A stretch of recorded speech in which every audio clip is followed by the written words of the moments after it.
स्वागत है आपका अपने YouTube चैनल पे। आज के इस वीडियो लेक्चर में हम लोग अपने डेली करंट अफेयर्स के अंतर्गत पर्सन इन न्यूज के विषय में डिस्कस करेंगे। आज के इस पर्सन इन न्यूज टॉपिक के अंतर्गत हम जिस शख्सियत की बात करने जा रहे हैं वह किसी परिचय की मोहताज नहीं है। वह भारत की पहली महिला हैं जो संयुक्त राष्ट्र में नियुक्त हो चुकी हैं। तो उन्हीं के बारे में इस वीडियो लेक्चर में हम लोग डिटेल्स में डिस्कस करेंगे। तो चलिए वीडियो लेक्चर स्टार्ट करते हैं। क्या है आर्टिकल्स देख लेते हैं। संयुक्त राष्ट्र में भारत की पहली महिला अस्थायी प्रतिनिधि सेवानिवृत्त हुई। तो आज इन्हीं के बारे में हम लोग जानेंगे कि ये कौन शख्सियत हैं, कौन सी पहली महिला हैं जो संयुक्त राष्ट्र के लिए काम की हैं और वे रिटायर्ड हो गई हैं। तो इन्हीं के बारे में हम लोग डिस्कस करते हैं। बताया जा रहा है कि संयुक्त राष्ट्र में भारत की पहली महिला राजदूत बनकर इतिहास रचने वाली सीनियर डिप्लोमेट रुचिरा कंबोज करीब 4 दशक के शानदार करियर के बाद रिटायर हो गई हैं। तो इनका क्या नाम है? रुचिरा कंबोज। तो ये बहुत ही इम्पॉर्टेंट है, आपसे पूछा जा सकता है कि संयुक्त राष्ट्र में भारत की पहली महिला अस्थायी प्रतिनिधि कौन है जो हाल ही में रिटायर कर गई हैं। तो ये है रुचिरा कंबोज। तो ये पॉइंट, और इससे याद रखिएगा दोस्तों कि इस बीपीएससी के द्वारा जो एग्ज़ाम्स किए गए हैं उनमें डायरेक्टली यहाँ से प्रश्न पूछा गया है कि संयुक्त राष्ट्र में वर्तमान में भारत की कौन सा अस्थायी प्रतिनिधि है। तो जब ये रुचिरा कंबोज इस पोस्ट पे नियुक्त हुई थी तब से कई बार ये प्रश्न पूछा गया है। और चूंकि ये संयुक्त राष्ट्र में भारत की पहली महिला अस्थायी प्रतिनिधि है तो आगे जितने भी एग्ज़ाम्स होने वाले हैं, चाहे वो रेलवे हो, सेंट्रल गवर्नमेंट का कोई भी एग्ज़ाम हो या बिहार स्टेट का कोई भी एग्ज़ाम हो, चाहे टीचर भर्ती हो, दरोगा हो, 70वीं बीपीएससी, कोई भी यहाँ से प्रश्न आपको देखने को ज़रूर मिलेंगे। देख लेते हैं इनके बारे में डिटेल्स में डिस्कस कर लेते हैं। 60 वर्षीय रुचिरा कंबोज ने एक्स पर लिखा कि धन्यवाद भारत, इतने असाधारण वर्षों की सेवा और अविस्मरणीय अनुभवों के लिए। उन्होंने 2 अगस्त 2022 को संयुक्त राष्ट्र में भारत के अस्थायी प्रतिनिधि का पद ग्रहण किया था। वह यूएन में अपने ओजस्वी भाषणों और भारत की बातों को दमदार तरीके से रखने के लिए प्रसिद्ध हैं। तो इससे पूछा जा सकता है कि उनकी नियुक्ति संयुक्त राष्ट्र में कब हुई थी। तो 2 अगस्त 2022 को हुआ था। और जब से ये पोस्ट पे आई थी इंडिया में जितने भी एग्ज़ाम्स कंडक्ट कराए गए थे इनसे रिलेटेड प्रश्न पूछा गया था। नेक्स्ट देख लेते हैं। बताया जा रहा है कि 2011 से 14 तक भारत की चीफ ऑफ प्रोटोकॉल रही हैं। तो इनके बारे में हम लोग डिटेल्स में डिस्कस कर रहे हैं। तो देख लेते हैं कि बताया जा रहा है कि 2011 से 14 के बीच भारत की चीफ ऑफ प्रोटोकॉल रहीं और भारत सरकार की पहली ऐसी महिला अधिकारी थी जिन्होंने यह पद संभाला। तो चीफ ऑफ प्रोटोकॉल का पद संभालने वाली वो भारत की पहली महिला रही हैं। तो यहाँ से भी डायरेक्टली प्रश्न आपसे पूछा जा सकता है कि भारत की पहली चीफ ऑफ प्रोटोकॉल महिला कौन रही हैं या कौन थी। तो इससे प्रश्न पूछा जा सकता है। तो रुचिरा कंबोज इसका राइट आंसर हो जाएगा।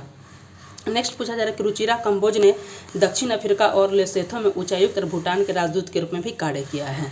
तो ये अन्य देशों के साथ भी वो राजदूत के रूप में कार्य की हैं। तो वहाँ से भी इनडायरेक्टली स्टेटमेंट में प्रश्न पूछे जा सकते हैं।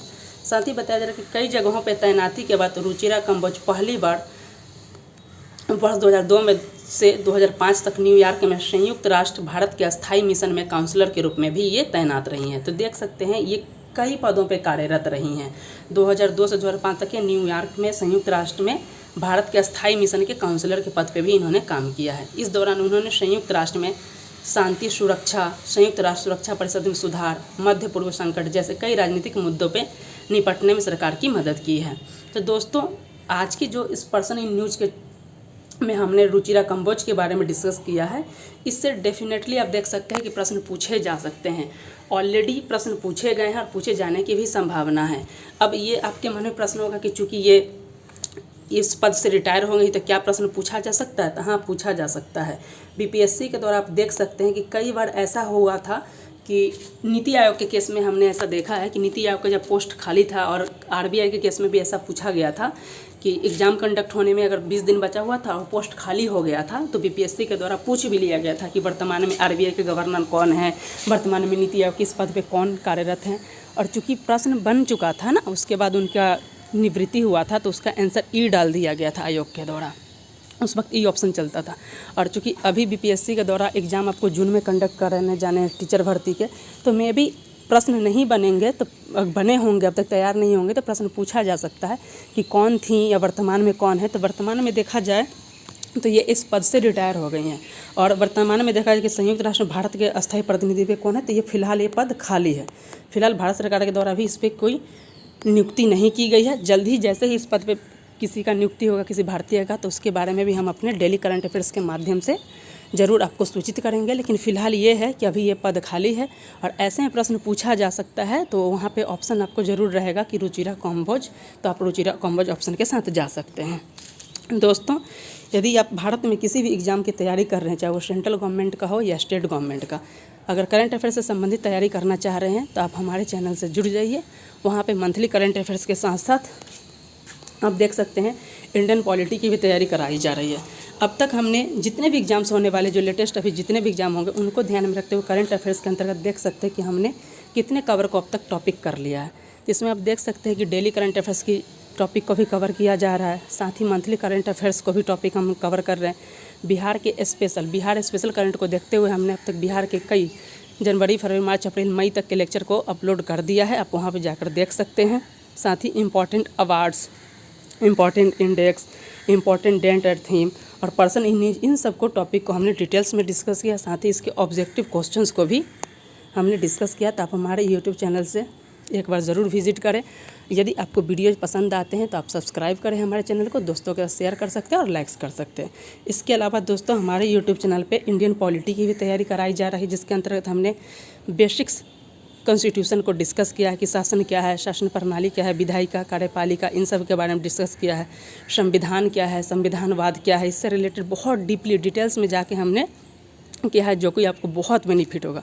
उसके बाद हमने संविधान के 22 भागों को डिटेल्स में डिस्कस किया है कि ये 22 भाग कौन कौन है और उस 22 भागों में जो एग्ज़ाम के दृष्टिकोण से कौन से भाग इंपॉर्टेंट हो जा रहे हैं उसके बारे में डिटेल्स में डिस्कस। जैसे भाग 15 निर्वाचन आयोग से संबंधित है, और अभी चूँकि निर्वाचन आयोग बहुत ही चर्चा में है क्योंकि लोकसभा इलेक्शन 2024 कंडक्ट कराया गया है, तो आपसे प्रश्न पूछा जा सकता है कि निर्वाचन आयोग का प्रावधान किस भाग में है, किस अनुच्छेद में है। तो भाग 15 आर्टिकल 324 से 329 के मध्य निर्वाचन आयोग का प्रावधान किया गया है।